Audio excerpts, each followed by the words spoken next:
Dans le lot des 25 joueurs retenus par Aliou Cissé pour la dernière journée des qualifications de la CAN 2019, 4 joueurs découvrent la tanière.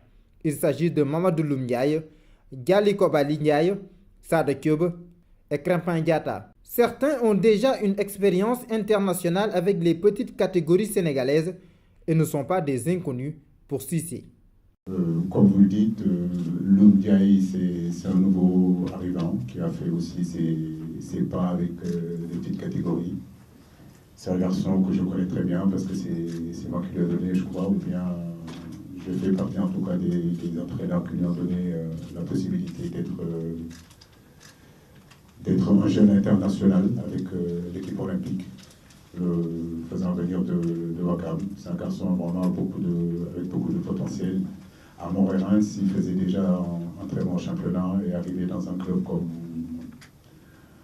Porto, vraiment c'est une accession vraiment assez intéressante pour ce garçon-là. Il a un gros volume de jeu, un gros abattage et capable aussi de bien jouer. Il n'a pas de problème aussi avec ses pieds, donc je pense que c'est intéressant. Et c'est dans la continuité de ce que nous sommes en train de faire avec les autres catégories, que ce soit les U20, les U23, l'équipe locale et puis les U17. Donc je pense que ce travail dans la direction technique est quand même assez intéressant.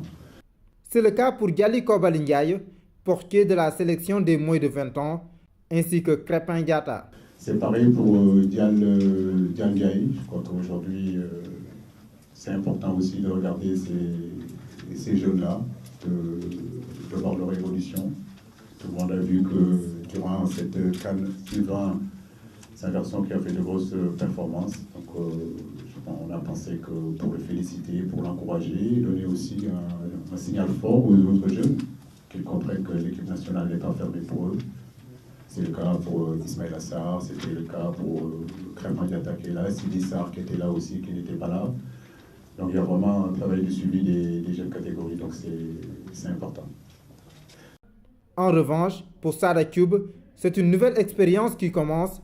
Né en France en 1995, le joueur de Nîmes, qui a débuté sa carrière au stade Malherbe de Caen, découvre le football africain. Sada Thioub, voilà, Sada aussi, je crois que c'est un garçon qui a toujours réclamé haut et fort son désir de venir jouer avec l'équipe du Sénégal. Donc j'ai pas eu du mal honnêtement à le convaincre, parce qu'il avait le désir, donc c'est plus facile. C'est un garçon qui joue en première division en France, à Nîmes. Donc ce n'est rien du tout. Il a fait quand même plus de 20 de matchs cette année.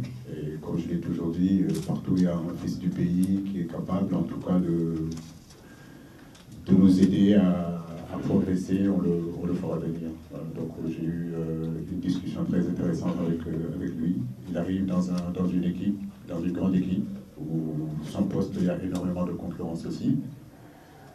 Mais je crois que cette concurrence est intéressante parce qu'en face de lui, il y aura Ismaël Assar, Sadio Mané, Diao Keita Baldé, etc.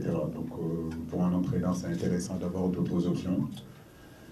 Et puis nous verrons comment il va s'habituer, comment il va s'adapter à ce football africain qui est très exigeant, avec des pelouses difficiles, dans des conditions souvent difficiles, dans des voyages toujours compliqués. Et pour ça, il faut vraiment un état d'esprit exceptionnel pour évoluer en Afrique.